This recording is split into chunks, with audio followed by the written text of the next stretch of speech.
Well, I don't think there's a more historic track than Darlington.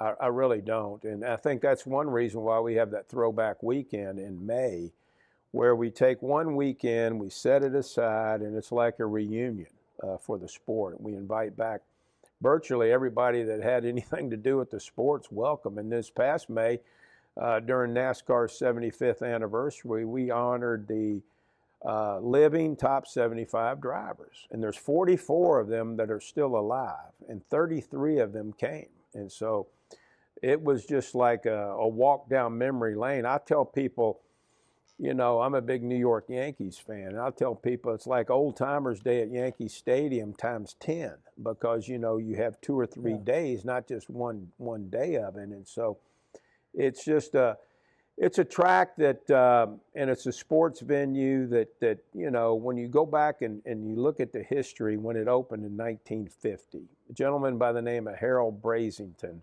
who was really just a construction worker and a truck driver here in Darlington, but he liked auto racing. He went up to Indianapolis and saw the Indy 500, and he said, well, we can go back to Darlington. I can build a racetrack there. Well, people said he's crazy, because all they had was cotton fields and peanut fields here. And so he secured the land, and he got the land from a gentleman by the name of Sherman Ramsey, owned all this land here. And Mr. Ramsey said, I'll sell you that land, but there's one thing: you cannot disturb that pond that is over there on that one turn. And that pond is still there, Ramsey Pond. And so he didn't disturb the pond, and it might be the first form of environmentalism in the state of South Carolina, because that's why this track has such a weird shape. It's shaped like an egg, and it's not an oval like most of the tracks this size. And all of the turns are different, the banking's different. I think that's what makes it so difficult to drive, because it's all 4 corners are different.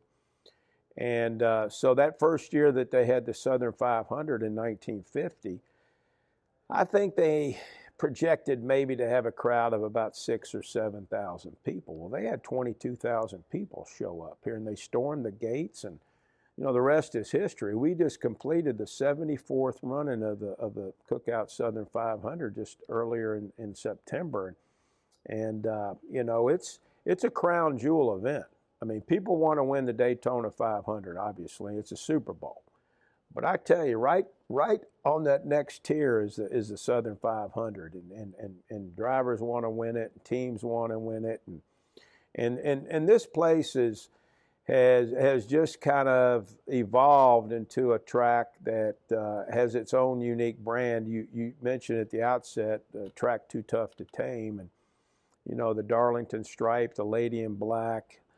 Not every track has a brand, and this track has a brand, and that's what makes it so cool, I think, and so lasting, is that you have a brand to build upon here. And when you have something like that to build upon, and you get everybody pulling together for the common cause, which we've been doing, then you can make some great things happen. And I think that's a big reason that this track is sustained, is because it's got that cool brand that people say, hey, what races you going to this year? Well, I might go here or there, but I got to go to Darlington. Man, I got to go to Darlington. Man, that thing is bad, So that's I think that's kept us alive and relevant, and keeps the fans coming back.